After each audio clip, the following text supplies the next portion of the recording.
Of how, as an entrepreneur, do I begin to grow and build that path of growth? So, Vicki, how are you doing today? I'm great. Glad to be here, Todd. I love it when you're here. Your insight is extremely valuable to us. So Vicki, person is chosen to be an entrepreneur. They've left their corporate life.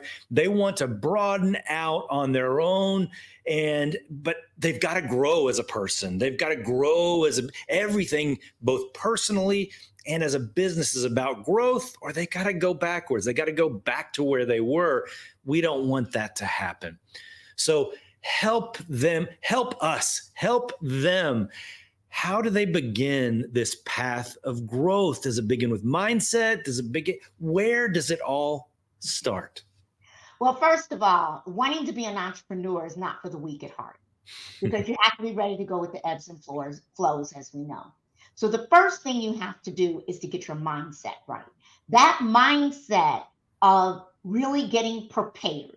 Do I have funds? Do I have budget? Am I going to be able to take care of my bills? Do I have things put aside?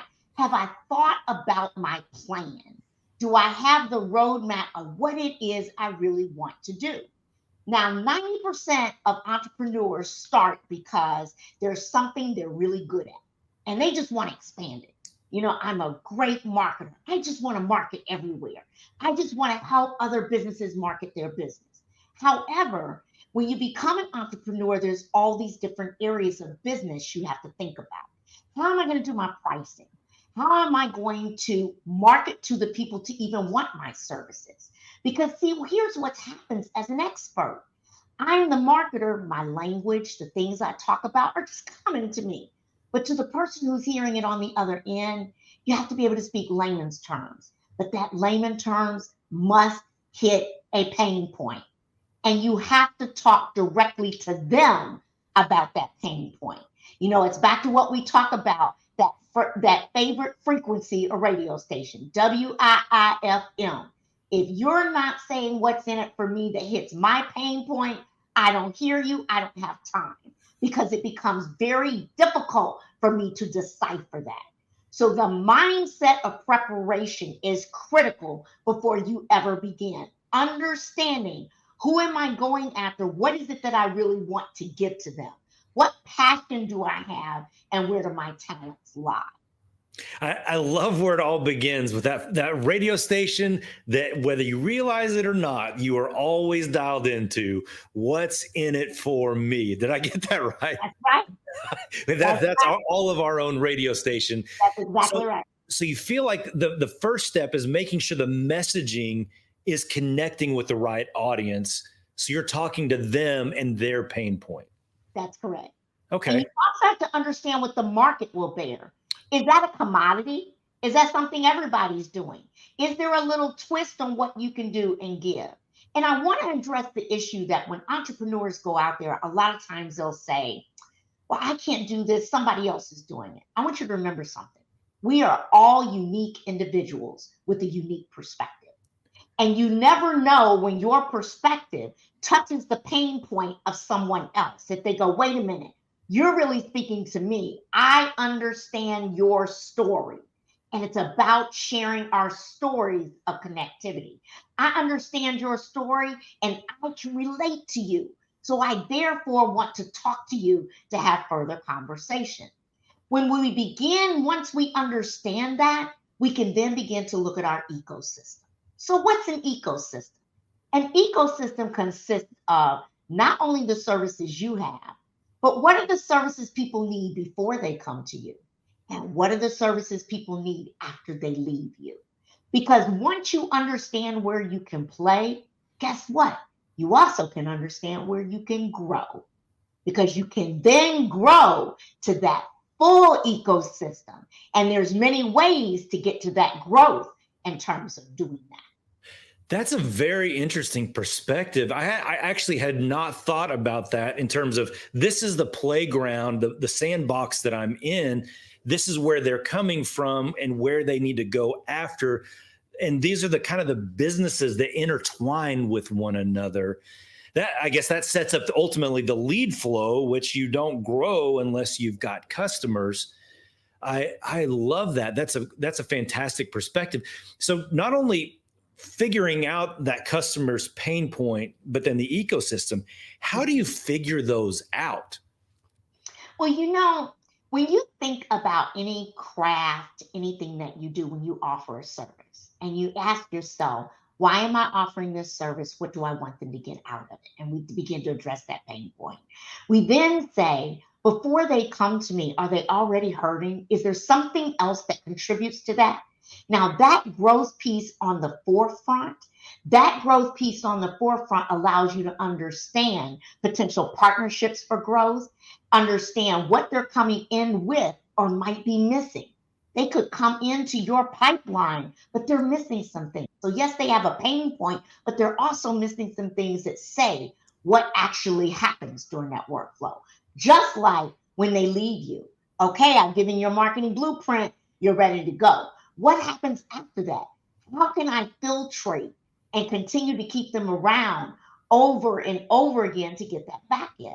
And this is where I was talking about even partnerships and things that you can do when you look at your workflow. So really space out what it is you're doing. Write down. The customer goes here, they have to go here, they have to go here. Yeah. These are the outputs they get. I can help them with these inputs. These are the other kinds of companies I can partner with. Because after all, if you don't, you end up spending more time working in your business rather than on your business. Yeah. No. And working on your business is setting that strategy and plan. Working in that business is being a solopreneur and having to be a chief everything officer rather than running the organization the way you want to so that you can prosper and continue to grow and develop as a company. And you're essentially still an employee at that point until you're working on your business. That's correct. Because if you stop doing all the widgets and all the stuff, the business stops. That's right. Absolutely. That is a vital shift and necessary for growth. And after the commercial break, I'd like for you to talk about that shift and the partnerships. But I'd like to stick at the end of this segment here, this finding what that pain point is. Is there an element of listening to feedback from your existing customers? Do you want to reach out intentionally, hear from them in their words what those pain points are? Yes, you do. And we can talk about the in-depth of what that looks like. A lot of us talk a lot about discovery calls, but a discovery call is only as good as you listen. Yeah. Not hear, but listen. Listen. Mm-hmm. You have to listen. And you can test out whether you have the right pain points when you ask people questions. You should have your own internal focus group of people that you know that you can ask. Does this resonate with you? What does this mean to you when you hear it? And does this touch your point? And is this something that would really help you? And if so, why? Can you tell me more about that? If not, why not? Because it's also good to understand what it's not doing as much as what it's doing. So when you begin to talk about your customers, you need to understand, do that research, and talk to people you know. It's amazing. If you sat down and took a list and just wrote out 100 people you know, just 100 people you know that would be willing to support you, that you talk to, that are friends, that are colleagues, that are just family members, anybody, and go to them with an idea that says, I want to say this. What does it say to you? And shut up. Listen. What do they tell you? Where do they tell you the gaps are? Where are they telling you that, nope, you got a point there. This would really help me. I see where you're going, but I'm not sure. It'd be great if you could add this onto it. It would be great if you could feed it onto that. All of these individual things help you to determine who you're serving, why you're serving, and what you are solving for. That is extremely powerful, Vicki. An internal focus group that you bounce these concepts and ideas off and just refine and refine and refine.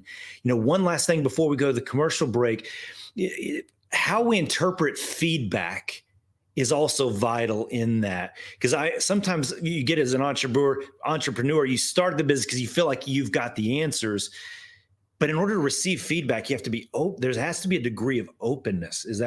Don't you agree with that? Absolutely. Absolutely. Nobody knows it all. No. And every little piece you can get to help you is another little piece to help you grow, develop, manifest, and move forward. So absolutely, you definitely want to be a person that is open-minded about what's happening. And the other thing is, the foundation of that, be a continuous learner. Never stop learning in your craft. Never.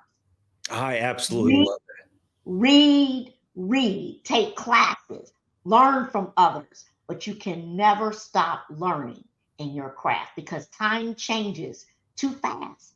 And if we don't stay on top of times, we lose it. I love that. Vicki, stick with me. And then right after this commercial break, we're going to jump into partnerships and expanding and growing through that. So stick with me. All right, everybody. Right after this, we're going to jump into what does it mean to have a partnership to build out this ecosystem so that you grow and your business grows. Stick with us.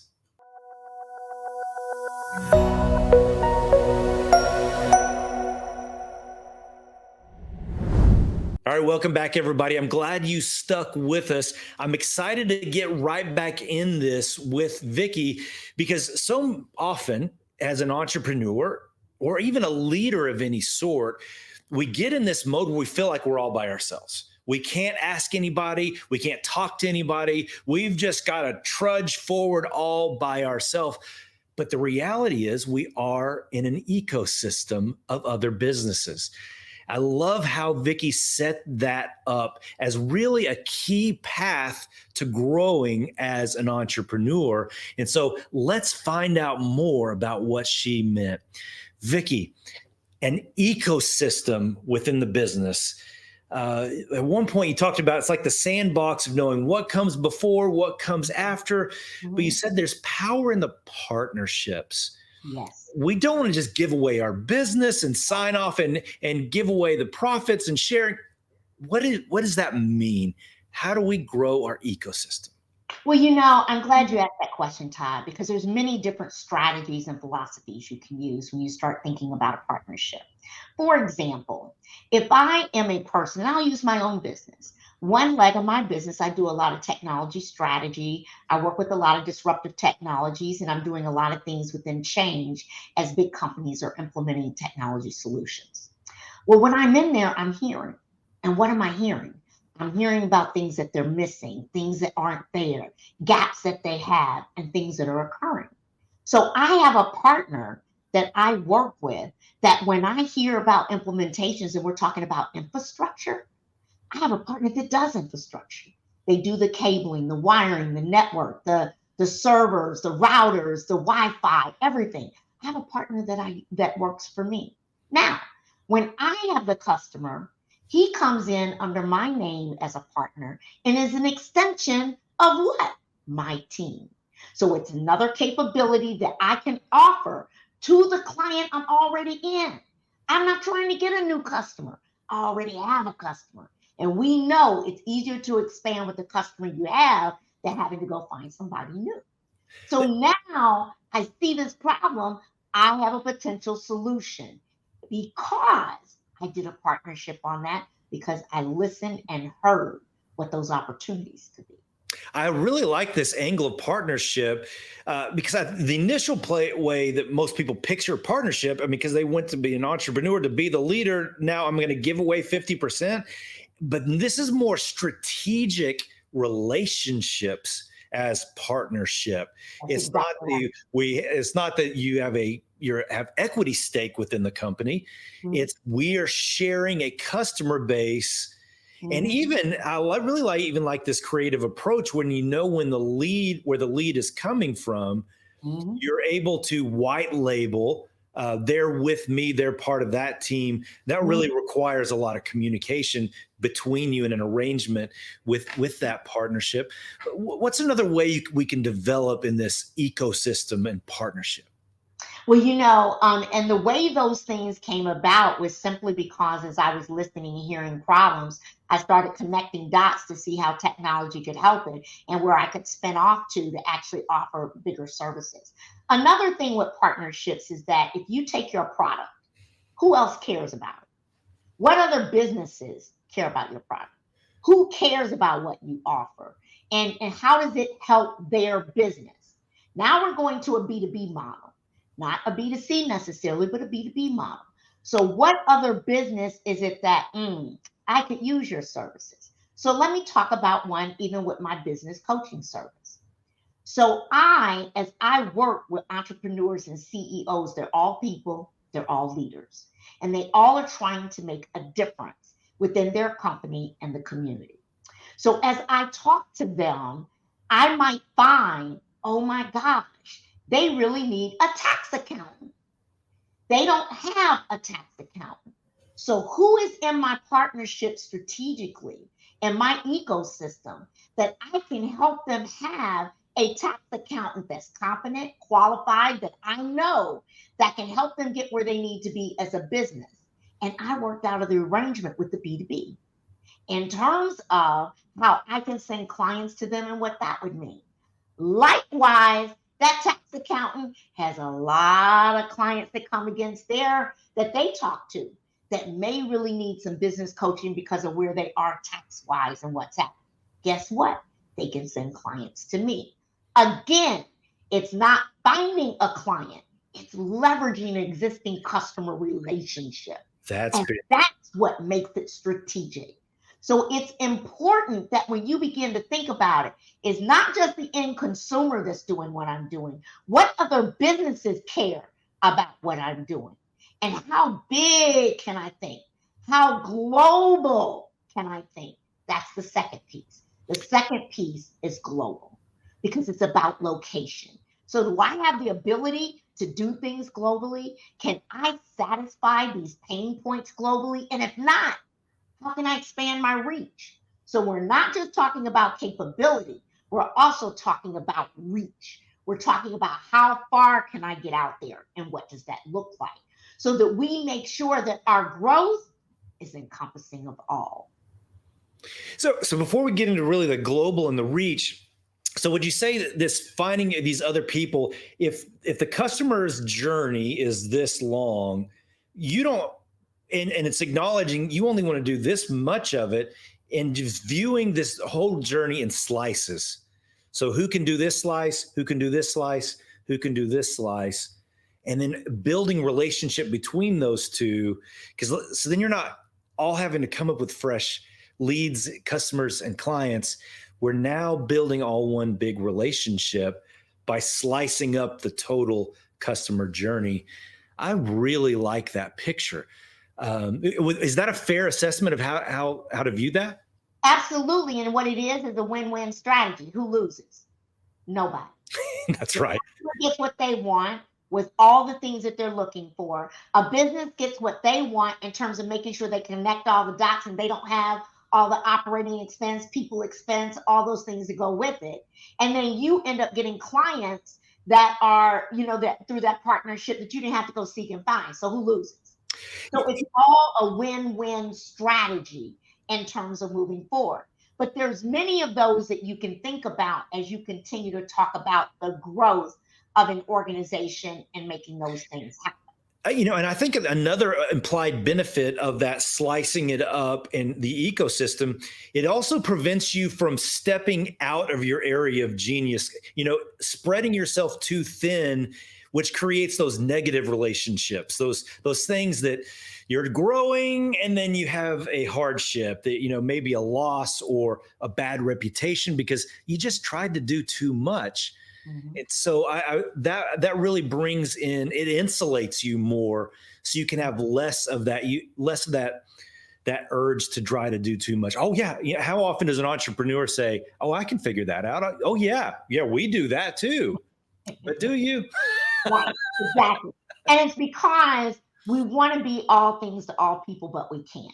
And Right. so what we have to do is to be able, that's why it's important to talk about your team and how your team can help to do this and how your team focuses on different areas. And that's the importance of having these relationships as you continue to move forward. Because if there's nothing worse than saying, oh yeah, I can do that. And then you go in there and you do a poor quality. Now your brand is damaged.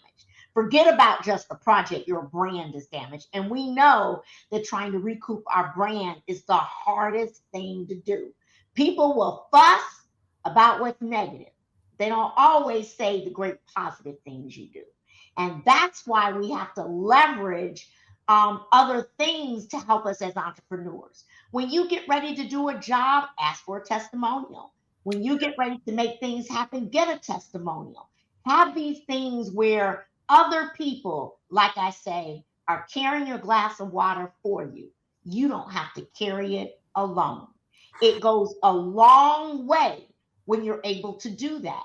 So, as you continue this growth, as you continue this expansion, as you continue to think about the different products and services you want to offer and how they leverage from one to another, and how times change, how technology changes, how that can impact what you're doing, there's always a next. And that's why that continuous learning and staying on top of your industry, the trades, etc., are so important. You cannot stop investing in you Yeah. if you want to grow. Now, I've got one more minute. You said there's one key, the main key pivotal aspect of getting growth is working on your business instead of in your business. Just 1 minute. Give me a power minute on the importance of on your business versus in your business. When you work in your business, you're the chief everything officer and you're doing everything A through Z. You're doing the bills, the payroll, the marketing, the sales, the delivery. Everything is underneath your belly.